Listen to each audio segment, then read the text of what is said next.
Bonjour à toutes et à tous, bienvenue sur le podcast de Senpai. Aujourd'hui, un invité bluffant qui va nous parler de suivi de colis.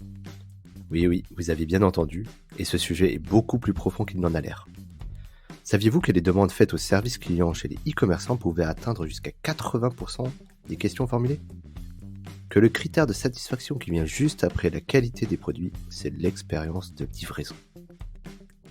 Romain, cofondateur de ShipUp, va nous partager son histoire et nous expliquer comment avec ses deux associés, ils ont hissé ShipUp au rang d'incontournable dans le développement des boutiques en ligne, en permettant aux acheteurs de recevoir les bonnes informations tout au long du transport de leur colis. Et écoutez bien jusqu'au bout, car Romain nous dévoile une petite pépite qui devrait encore bouleverser le monde du shipping dans les prochains mois. Je vous souhaite une très bonne écoute sur le podcast de Senpai. Bienvenue Romain. Bonjour David, merci de me recevoir. C'est un grand plaisir de t'avoir aujourd'hui sur le micro du podcast. Est-ce que, Romain, tu peux te présenter déjà à notre communauté pour savoir qui tu es ? Ouais, moi je m'appelle Romain, j'ai 28 ans. Je vis à Paris en ce moment où sont les bureaux de ma société qui s'appelle ShipUp. Et j'ai fait HEC et c'est notamment à la fin de mes études en 2016 que j'ai cofondé ShipUp avec deux associés. D'accord. Et alors raconte-nous un petit peu, qu'est-ce que c'est ShipUp, pour ceux qui connaissent pas ? Chez ShipUp, on s'attaque à un problème que tout le monde a connu en tant qu'acheteur en ligne, qui est que lorsqu'on commande sur Internet et qu'on a un problème avec la préparation ou la livraison de sa commande, ce type de problème-là, ça crée des acheteurs en ligne qui ne vont plus revenir acheter sur le même site Internet, qui vont laisser des commentaires en ligne sur Internet ou qui vont inonder le support client de questions.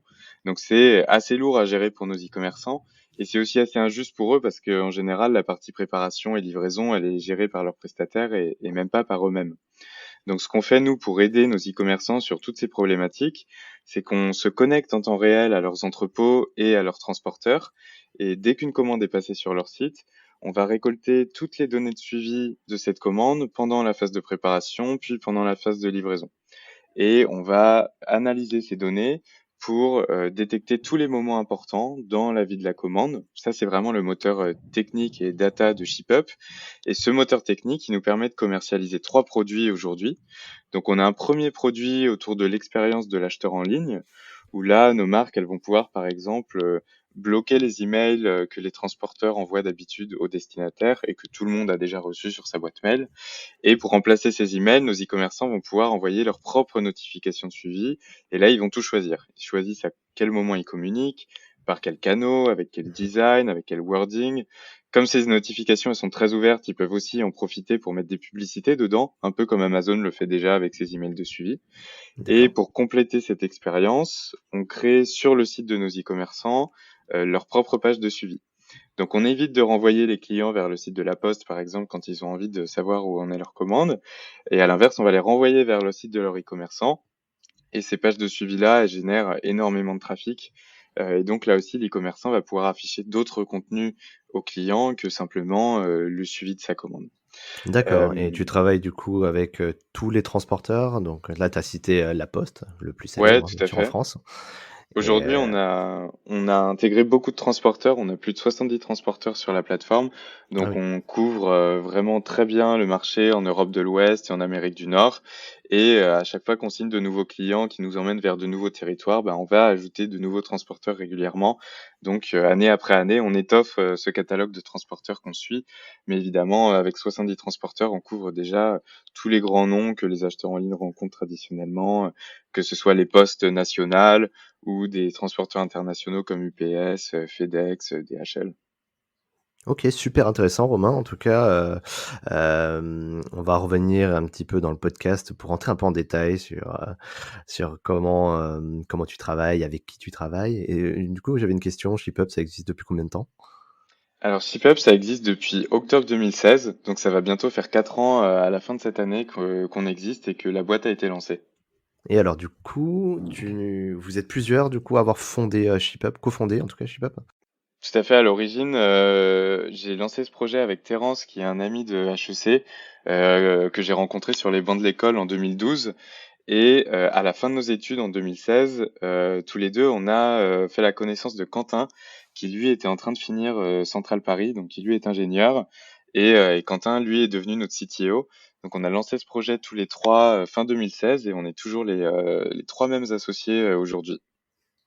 Eh ben, un trio gagnant, on dirait, puisqu'en plus, pour ceux qui ont peut-être suivi votre actualité, il y a quand même un fait marquant aujourd'hui, si tu peux en parler? Ouais, ouais, ouais, tout à fait. On vient d'annoncer en juin le mois dernier une levée de fonds de 6 millions d'euros, qui est notre deuxième levée de fonds, notre série A.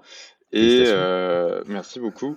Et on a réalisé cette levée de fonds avec Elaya et avec BPI France, dans le but notamment d'ouvrir un bureau à New York pour notre clientèle américaine à la fin de cette année 2020, si le coronavirus nous le permet.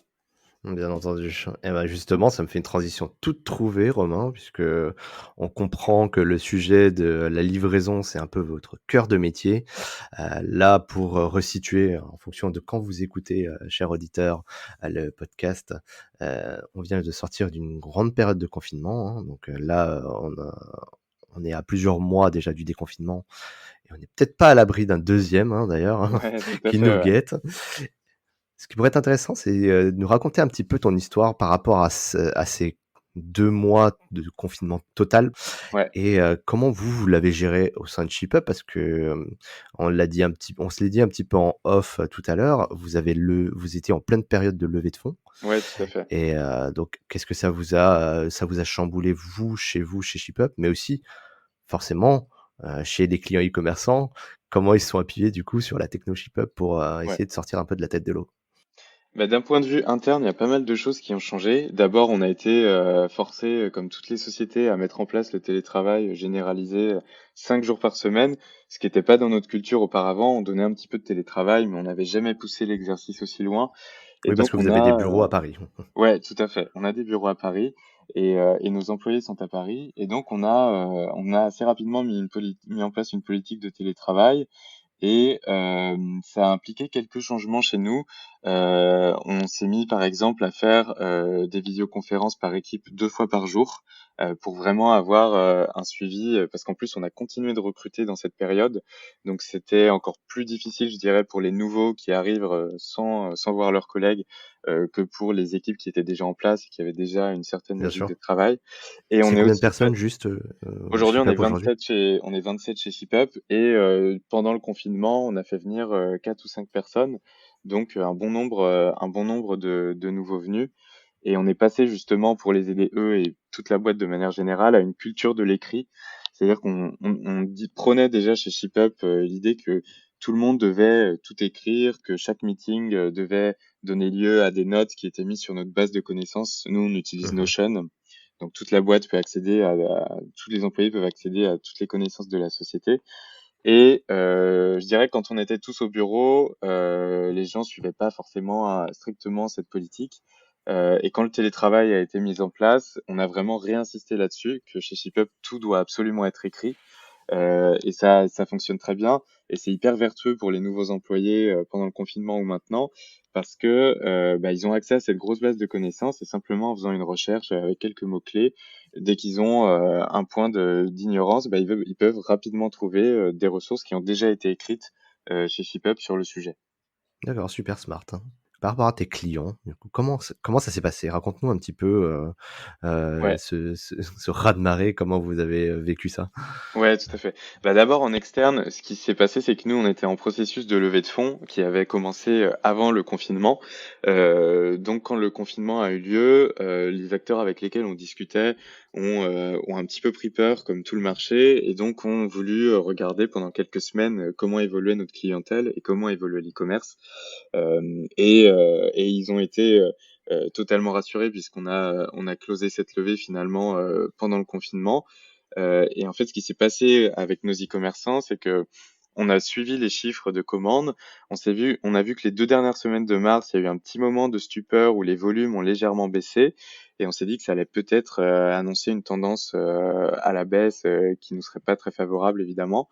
Mmh. Mais en fait, on s'est rendu compte dès début avril que cette logique-là s'est totalement inversée et à partir de début avril, les volumes de nos e-commerçants ont vraiment commencé à très très fortement augmenter.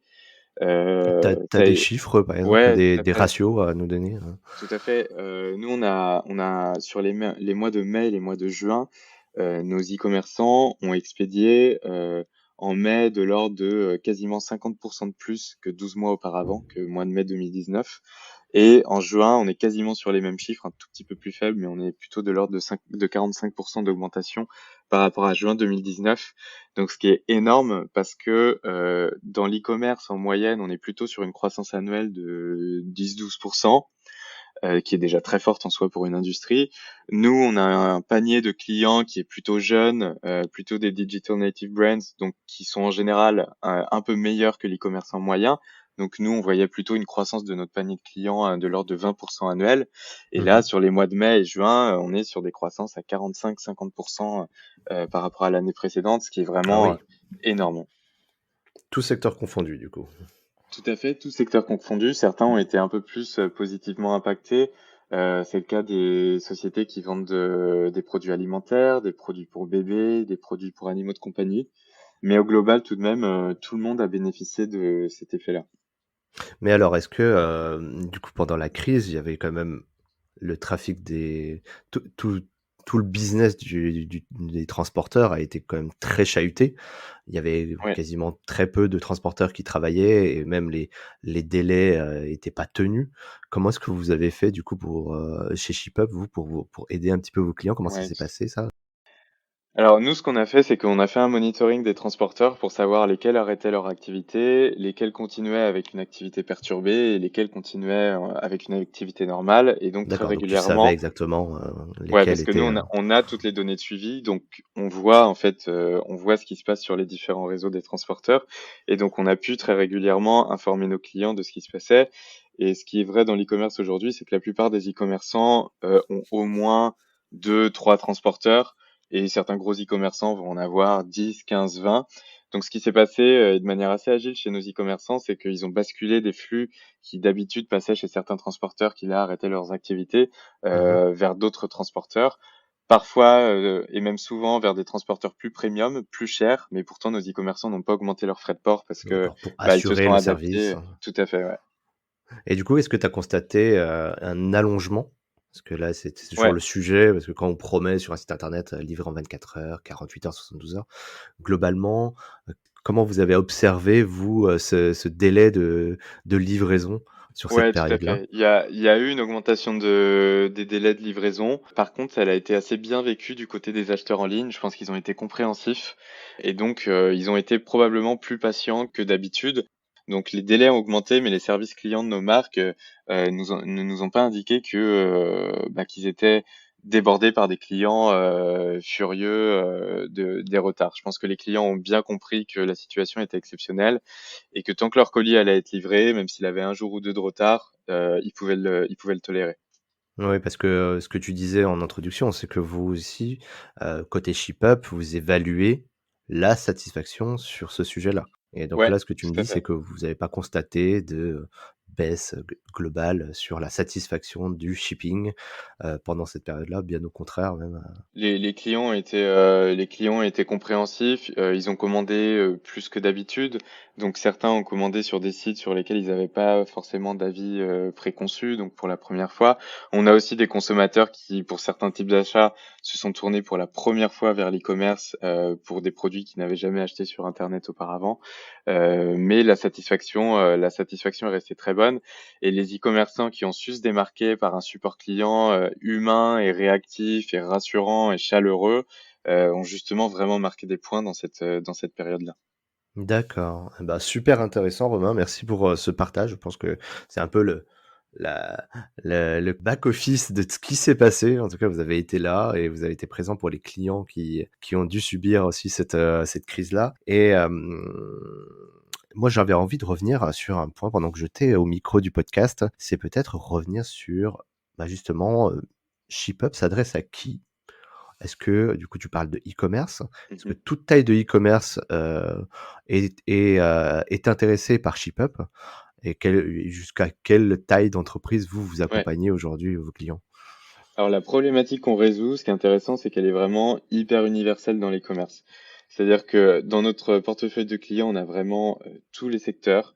on a de l'habillement, on a des cosmétiques, mais on a aussi des gens qui vont vendre des produits, des vêtements professionnels, par exemple. On a des gens qui Mmh. vendent des bibles ou des textes sacrés. Enfin, on a vraiment toutes les typologies Ah oui, il d'e-commerçants. y a de tout, hein, effectivement. Ouais, ouais, tout à fait. Il y a vraiment de tout, des compléments alimentaires. Enfin, vraiment, on a tout dans notre portefeuille de clients. C'est combien de clients aujourd'hui à peu près, ShipUp? Aujourd'hui, on a un peu plus de 200 clients partout dans le D'accord. monde, principalement en Amérique du Nord et en Europe de l'Ouest.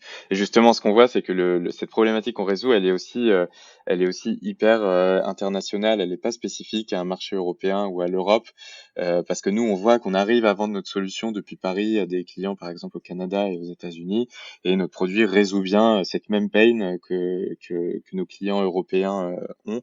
Donc, c'est vraiment un problème qui est récurrent partout dans l'e-commerce. Et un autre point où c'est hyper universel, et ça c'est assez intéressant, c'est que c'est vrai pour tous les paniers moyens. C'est-à-dire que c'est à la fois vrai pour des e-commerçants qui vont avoir des petits paniers moyens à 20, 30 euros, que pour des e-commerçants qui vont, par exemple, expédier des meubles et qui vont avoir des paniers moyens à plusieurs centaines d'euros. Donc ce qu'on vend, c'est vraiment très universel. Nous, on se concentre plutôt sur des clients de deux types. Le premier type, c'est des pure players, des digital native brands qui sont relativement jeunes, qui se sont créés Mmh. sur Internet sans avoir de magasin physique, qui sont en général assez agiles et qui utilisent beaucoup d'outils assez modernes. Et on a aussi une deuxième cible qui est un peu plus traditionnelle, de grands comptes classiques, où là on travaille avec Leclerc, Carrefour, Intermarché, Go-Sport, Yves Rocher. La cible qu'on n'adresse Belle pas marque. énormément aujourd'hui, c'est les petits e-commerçants, la long tail, parce qu'il faut faire un choix de positionnement et que notre produit n'est pas forcément le mieux pensé pour eux, pour ces petits e-commerçants-là. Mais eux aussi ont les mêmes problèmes avec la livraison et avec la préparation de leurs commandes. D'accord, et donc concrètement, un petit e-commerçant, c'est à partir de combien, du coup, par exemple, que moi je suis e-commerçant, je peux commencer à te contacter?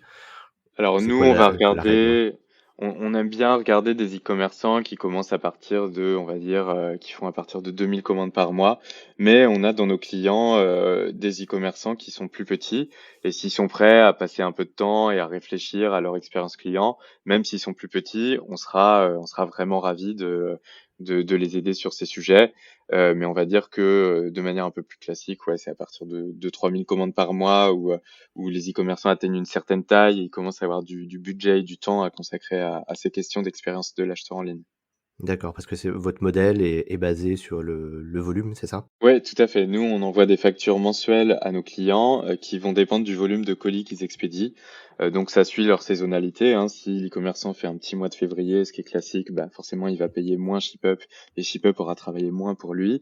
Et Super. au mois de décembre, bah, il va payer plus ShipUp parce qu'il aura expédié beaucoup plus de colis.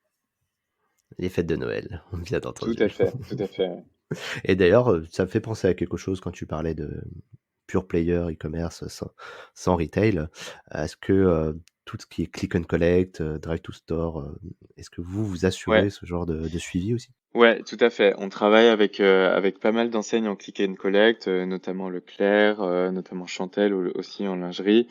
C'est assez intéressant parce que justement pendant la crise du coronavirus, il y a beaucoup d'acteurs qui sont des acteurs un peu plus anciens et qui s'appuient d'abord sur un réseau de magasins physiques, et qui Ah se bah là, sont dit: pour «Beh, le voilà, coup, on sait qu'on doit prendre le virage de l'e-commerce, on a déjà commencé à travailler dessus depuis des années, mais cette crise nous montre que encore plus qu'auparavant, il faut vraiment que dans notre chiffre d'affaires, la part de l'e-commerce soit plus importante parce que, bah, ça tout simplement, ça fait diminuer notre niveau de risque dans des crises comme celle qu'on est en train de vivre et la force de ces enseignes-là en e-commerce, c'est qu'elles ont leur propre réseau de points de retrait et donc de click and collect. Donc pour le coup, c'est un des rares points sur lesquels avoir un réseau de magasins physiques peut en fait être une véritable aide pour un business d'e-commerce. super intéressant, Romain. Alors, excuse-moi si ma question est un peu bête, mais, comment ça se fait qu'aujourd'hui un ship-up puisse exister? Tu parles d'une problématique aujourd'hui effectivement qui a l'air d'être internationale, mais Ouais. comment ça se fait qu'aujourd'hui vous existez? Ouais, ouais, tout à fait. Il y a plusieurs raisons à ça. D'abord, pourquoi aujourd'hui et pas avant? C'est parce que le l'e-commerce a atteint ce stade de maturité où les e-commerçants commencent à se pencher sur l'expérience de l'acheteur en ligne, voire Mmh. le font déjà depuis 2 3 ans. Hem L'e-commerce, en fait, ce qu'il faut se rappeler, c'est que par exemple, lancer un site e-commerce il y a 15 ans, c'était très très compliqué. Il fallait avoir des développeurs, il fallait passer par des systèmes de paiement bancaires, des sociétés comme Stripe par exemple n'existaient pas. Donc le simple fait d'avoir un site e-commerce qui fonctionne, qui puisse accepter des paiements, c'était très compliqué. Et ensuite, il y a des acteurs comme Shopify, comme PrestaShop, puis dans le paiement comme Stripe, comme Adyen qui Mhm. sont arrivés. Et donc, en fait, il y a plein de problèmes que les e-commerçants ont résolus parce que l'écosystème s'est enrichi année après année. C'est le cas aussi sur l'acquisition, hein, tous les Google AdWords, Facebook Ads. D'année en année, il y a de plus en plus Mhm. d'outils qui sont de plus en plus performants Et tout est pour que devenu les accessible. e-commerçants, voilà, et tout devient accessible. On n'a plus besoin de savoir coder, de savoir développer pour utiliser ces solutions-là. Et donc, on est arrivé à un stade de maturité du marché où là, les e-commerçants se disent, OK, j'ai un site e-commerce qui fonctionne, j'ai une plateforme de paiement qui fonctionne, j'ai mis en place toute une stratégie d'acquisition qui fonctionne. Tout ça, ça tourne relativement simplement. Alors relativement, mais disons que c'est plus facile qu'il y a 10 ans. Et aujourd'hui, en fait, ce sur quoi je vais me pencher, c'est l'expérience de mes acheteurs en ligne. Pourquoi je vais me pencher là-dessus? Pour deux raisons. D'abord parce que tous nos e-commerçants, il faut le dire, ont peur d'Amazon et les e-commerçants Mhm. peuvent pas challenger Amazon sur les prix, ils peuvent pas non plus challenger Amazon sur la profondeur du catalogue. Par contre, les acheteurs en ligne reconnaissent à Amazon l'expérience post-achat comme un point fort et nous, on peut aider nos autres e-commerçants à challenger Amazon sur cette expérience post-achat. Donc, il y a ce géant-là qui emmène tout le marché vers plus d'expérience de l'acheteur en ligne.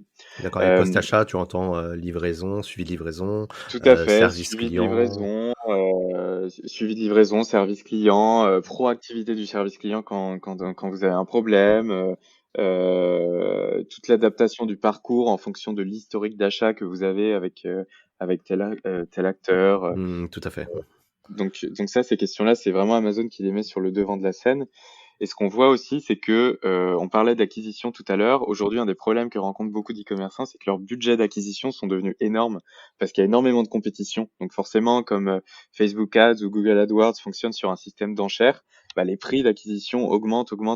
Plus les e-commerçants mettent de budget, donc c'est un peu un cercle vicieux. Et ce qui se passe, c'est que on arrive à un point où lorsqu'un e-commerçant va, grâce à son budget d'acquisition, avoir un nouveau client, si ce nouveau client ne vient qu'une fois et ne rachète jamais, en fait, l'e-commerçant est perdant sur son budget d'acquisition, il n'est pas rentabilisé. Ce qui va permettre à nos e-commerçants de dégager de la marge, ce sont les clients qui reviennent. Parce qu'un client qui revient, c'est pas un client qui revient une deuxième fois, c'est un client qui revient en moyenne 5, 6, 7 fois. Et finalement, Ce c'est qu'on sur appelle le ces repeat. tout à fait. Et c'est sur ces clients-là que tu vas vraiment construire ta marge et que tu vas construire une certaine santé financière de ton e-commerce. Et c'est pas sur les clients one shot sur lesquels tu mets énormément de dépenses d'acquisition. Et Donc donc, d'où comment faire l'importance pour d'avoir un bon ouais, suivi, tout à fait.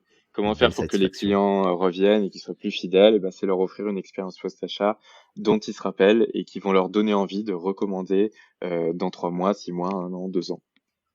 Et alors du coup, ma question là, c'est pourquoi est-ce qu'aujourd'hui un La Poste ou autre transporteur ne fait pas l'affaire aujourd'hui? Comment Ouais. ça se fait qu'ils n'arrivent pas à justement à livrer cette expérience? Mmh.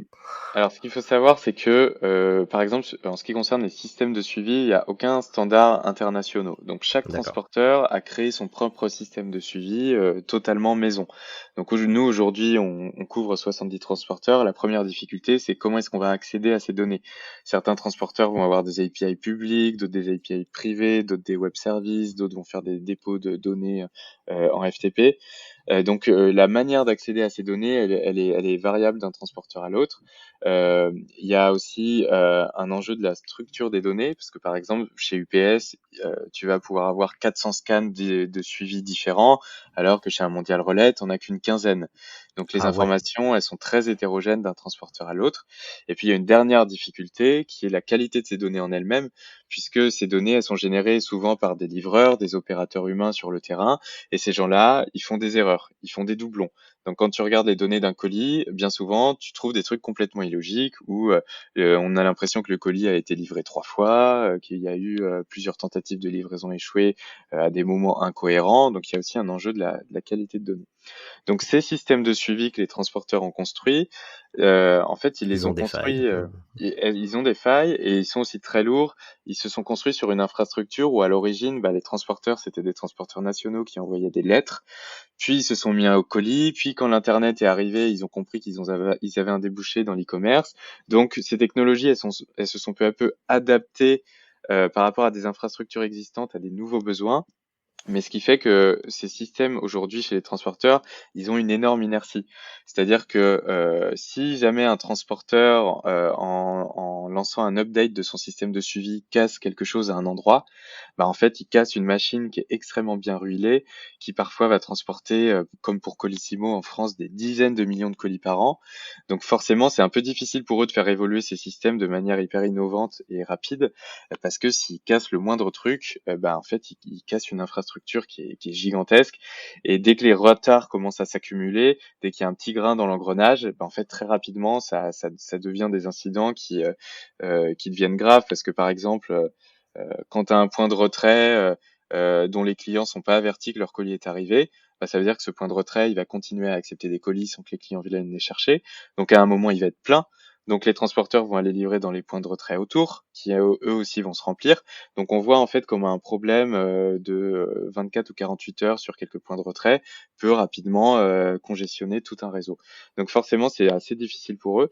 Et puis eux, leurs clients, c'est pas que des e-commerçants, c'est-à-dire qu'il faut aussi qu'ils aient un système de suivi qui fonctionne pour toi, David, quand tu as envie d'envoyer un colis, je sais pas, par exemple à tes grands-parents, et ton Mhm. besoin de suivi, toi, bah, il a rien à voir avec le besoin de suivi d'une marque qui va envoyer quelque chose à un client, et une marque qui a besoin bah, d'affirmer son identité, son Typiquement, wording, avoir le ses logo contenus. dans ton petit mail que tu reçois Voilà, quand il est totalement. parti chez le transporteur ou quand il est dans ton point relais, Tout à fait. pour prendre cet exemple-là. D'accord, je vois, effectivement, c'est une problématique qui a l'air, en plus, qui se multiplie par le nombre de transporteurs. Donc vous avez dû Ouais, carrément créer votre norme à vous chez ouais, c'est ShipUp. exactement ça. C'est exactement ça. Et donc, du coup, chaque transporteur qui va arriver, un nouveau transporteur qui va arriver chez ShipUp, bah, vous allez le faire rentrer dans vos cases pour justement pouvoir assurer tous vos services, les Ouais, communications, les tout à fait. tracking, etc. On a des algorithmes pour universaliser en quelque sorte les données de ce transporteur et les rendre compréhensibles dans un langage commun que nous, on utilise ensuite. Donc du coup, par rapport à votre levée de fonds, donc tu précisais que, vous alliez, un peu vous renforcer au niveau des États-Unis. Ouais, tout à fait. Alors est-ce que c'est le même constat que tu as, chez les premiers clients que tu as aux États-Unis, que vous avez en Europe? Oui, en fait, là, moi, j'ai eu l'idée de ShipUp quand je travaillais en 2015 chez Casper, donc une startup qui vend des matelas en ligne, expédiés dans des boîtes en carton. C'est la Mmh. marque dans le monde qui a inventé ce concept et qui a, je crois aujourd'hui, plus de 160 ou 170 copycats. En France, on connaît plutôt Teddy Bear, Simba, Eve Matelas, Emma Matelas. Et donc, quand je suis arrivé en 2015 chez Casper, le site internet avait été lancé depuis 8 mois. On avait déjà des volumes qui étaient gigantesques. Et ce dont on se rendait compte, ce dont moi je me rendais compte, c'est que au support client, il y avait des appels qui étaient très difficiles. Il y avait des clients, par exemple, qui disaient, bah, voilà, ce matin, j'ai menti à mon patron, je lui ai dit que j'étais malade pour rester à la maison parce que UPS devait me livrer mes matelas, sauf que UPS n'est jamais venu, donc je suis hyper furieux. Donc c'était très frustrant pour nous parce que Casper, c'est une marque qui a construit un très beau storytelling, dont les publicités faisaient vraiment mouche auprès des clients. Donc, on donnait une expérience pendant la phase d'acquisition qui était très sexy, qui donnait vraiment envie du produit. Et ensuite, une fois que le client avait commandé, bah, il y avait une vraie rupture avec ce qu'il allait vivre ensuite, avec son expérience post-achat. Donc, c'était un peu gênant pour nous. Et c'est là que je me suis dit qu'en effet, il y avait probablement quelque chose à faire pour cet enjeu-là. Donc, ce constat, en fait, il vient des États-Unis déjà à l'origine. Et, et ce qui n'empêche pas qu'il y a quand même quelques différences avec l'e-commerce en Europe, mais qui sont pas forcément des différences qui vont impacter notre produit à nous. Mais ce qu'on constate, c'est que l'e-commerce en Amérique du Nord et l'e-commerce en Europe, c'est quasiment la même taille. Par contre, la différence, c'est que en Amérique du Nord, il y a une seule langue, l'anglais, et il y a 4 transporteurs qui trustent tout le marché. C'est D'accord. UPS, FedEx, USPS et Canada Post. Alors qu'en Europe, tu as une vingtaine de langues différentes et tu as plus de 100 transporteurs. Donc c'est un marché qui est beaucoup plus fragmenté, beaucoup plus éclaté. Eh ben, vous avez réussi à hacker l'Europe, donc on vous souhaite tout le bonheur pour, et toute la réussite qu'il faut outre-Atlantique du coup. Merci. Alors Romain, on a passé quelques minutes du coup pour un peu expliquer tout ce que vous faites et c'est vachement intéressant et utile. En tout cas, j'espère que c'est bien ressorti, dans, les explications que tu nous as données. Est-ce que tu as quelques chiffres du coup à nous partager, par rapport on a évoqué à la satisfaction globale. Est-ce qu'il y a d'autres choses que vous mesurez qui permet, justement à vos clients de s'améliorer, de fidéliser et du coup Ouais, d'augmenter un tout à petit peu fait. leur capital marque? Tout à fait. En fait, nous, quand on lance ShipUp, on fait des A/B tests avec nos clients où la moitié de la clientèle n'a pas ShipUp et l'autre moitié a ShipUp. Et on va regarder l'impact de notre solution sur certains indicateurs. Par exemple, le premier qu'on regarde, c'est le NPS, donc c'est la satisfaction des clients. Et on a réalisé, par exemple, un A/B test avec Birchbox en Europe où ce dont on s'est aperçu, c'est que les clients qui avaient ShipUp avait un NPS global à l'égard de Birchbox qui était augmenté de 3 points. Donc ce qui est, Alors le NPS, c'est, le Net c'est un Promoter outil, Score, voilà, du tout à coup, fait, qui est une c'est évaluation, un outil de mesure de la satisfaction d'une population. Et donc c'est intéressant parce qu'on a prouvé que le simple fait d'améliorer le suivi de colis allait en fait augmenter la satisfaction client d'un acheteur en ligne à l'égard d'une marque. Et ce qu'on a regardé aussi, c'est quel était l'impact sur la satisfaction des clients, mais là en les concentrant sur le suivi de colis, en leur disant comment vous jugez votre suivi de colis et pas seulement comment vous jugez Birchbox. Et là l'effet est énorme. L'augmentation a été de plus de 31 points, donc c'est vraiment gigantesque. Et donc c'est là qu'on voit en fait que une meilleure communication, ça a un impact énorme sur la satisfaction que le client va avoir autour de son expérience. Et ce qui est intéressant, c'est qu'on s'est rendu compte que la satisfaction, on l'augmentait encore davantage pour les colis qui rencontrent des incidents. C'est-à-dire qu'on part d'un niveau très bas, mais grâce à ShipUp, on a une augmentation qui est plus forte que ce qu'on peut faire que pour les colis qui ne rencontrent pas d'incidents. Donc c'est bien la preuve qu'en étant transparent et clair avec les clients, même quand les choses se passent mal, on peut avoir un effet énorme sur la manière dont ils vont vivre ces incidents.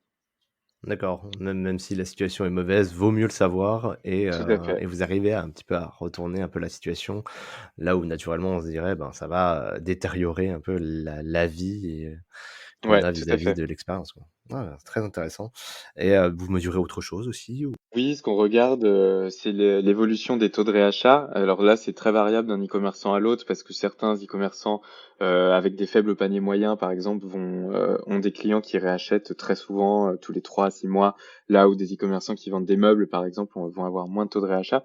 Mais ce qu'on constate, c'est que les populations qui ont eu un suivi avec ShipUp, ont tendance à plus racheter que les autres pour 2 raisons. D'abord parce que leur satisfaction client est plus élevée et ça, il y a plein d'études qui montrent que la satisfaction client, elle est corrélée en fait au taux de réachat.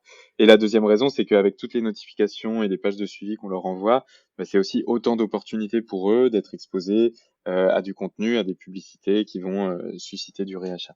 Et puis le troisième KPI qu'on regarde, c'est le taux de contact au support client.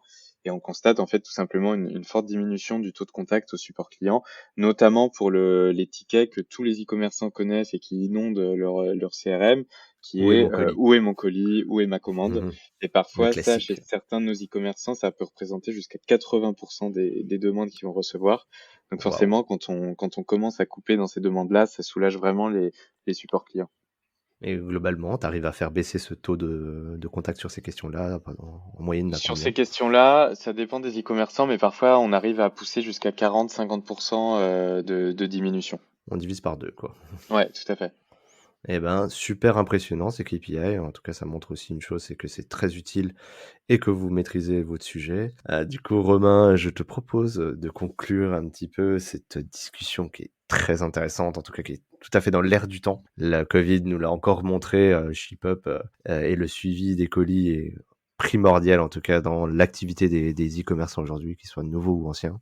Peut-être pour conclure, Romain, quelles sont un peu vos actus? Du coup, tu as déjà parlé de la levée de fonds. Oui, Et au tout à niveau fait. du produit, est-ce que tu as des choses à nous dire? Alors, je me suis justement évité de te poser la question off avant pour pas me spoiler. Est-ce que tu peux nous partager quelques petites actus? Est-ce que vous avez des choses pour la Ouais, tout rentrée? à fait. On est en train de lancer un nouveau produit qui est en test chez 2 de nos clients, qui est un produit, qui se base sur du machine learning de prédiction de date estimée de livraison. En fait, aujourd'hui, chez ShipUp, on a suivi des dizaines et des dizaines de millions de colis, donc on a un gros dataset, historique et on a entraîné des algorithmes de machine learning, d'intelligence artificielle, sur ces bases de données, qui nous permet en fait, lorsqu'un client va faire une commande en ligne, au moment de confirmer sa commande, de lui prédire une date estimée de livraison qui soit propre à lui. C'est-à-dire qu'il va prendre en compte qu'est-ce qu'il a commandé, à quelle période de l'année, quel est l'entrepôt de départ de ses produits, quelle est son adresse de livraison. Parce que très souvent, ce qui se passe dans l'e-commerce, c'est que les e-commerçants détestent être critiqués pour du retard. Donc, ils vont dire à leurs clients, bah, écoutez, vous allez être livré dans 6 jours, par exemple. Et ils savent qu'ils prennent large. Le problème avec ça, c'est que pas mal de clients ont souvent achètent sur un coup de tête ou ont besoin de leurs produits très rapidement. Et quand vous leur dites 6 jours, bah, vous allez les décourager d'acheter, alors que souvent, dans la majorité des cas, les clients vont recevoir leur colis plus vite. Donc pour améliorer les taux de conversion à ce moment-là, il y a un vrai enjeu de pertinence de l'information. Il faut pas seulement dire au client au doigt mouillé 6 jours, il faut essayer de lui donner une vraie information pertinente. Et donc si pour tel ou tel client, bah, dans la réalité ce sera plutôt 2 ou 3 jours, il faut le dire parce qu'on risque de le perdre si on lui vend plutôt D'accord. du 6 jours. Donc le but c'est d'intégrer cette information de date estimée de livraison au moment du checkout dans les sites de nos e-commerçants pour donner une meilleure information à l'acheteur en ligne. Super intéressant et j'imagine que ça marche aussi dans l'autre sens où, par exemple, moi, je suis un client, qui a commandé sur un site e-commerce. Je suis un peu dans une zone de non-droit où les livreurs se perdent, où le dépôt a toujours du retard. Je sais toujours qu'il y a du retard là et ça permet aussi d'adapter, le Ouais. discours du client par rapport à ça aussi, j'imagine? Tout à fait, parce que cette date estimée de livraison qu'on met au moment du checkout, c'est aussi une date estimée de livraison qu'on actualise ensuite pendant la vie du colis en fonction de ce qui va se passer sur ce colis. Donc évidemment, un transporteur peut te promettre par exemple une livraison en 2 jours ouvrés, mais si nous on se rend compte qu'il commence à avoir des incidents, une tentative de livraison échouée ou qu'il a été envoyé sur un mauvais centre de tri, ben on va pouvoir actualiser cette date estimée de livraison et rajouter le délai nécessaire pour en permanence présenter la bonne information. Eh ben, c'est génial et donc ça, tu disais que c'était pour, cette année? Ouais, tout à fait, fin d'année, fin d'année. C'est déjà Et en tous les test chez clients certains de nos clients. auront ce bénéfice, pourront, bénéficier de ça dans ton offre? Ou ça Ouais, sera tout une à offre à fait, ouais. part ou? Alors c'est une offre qu'on va commercialiser en plus de ce qu'on fait aujourd'hui, mais tout le monde, s'il le souhaite, tous nos clients pourront en bénéficier s'ils jugent que c'est intéressant pour eux. Eh bah, super, encore un bon usage de l'intelligence artificielle et de la gestion des données que vous avez pu collecter. En tout cas, bravo à l'aventure ShipUp, bravo à ton équipe Romain. C'est vraiment une belle success story. On vous souhaite tout le bonheur et toute la réussite qu'on peut avoir outre-Atlantique.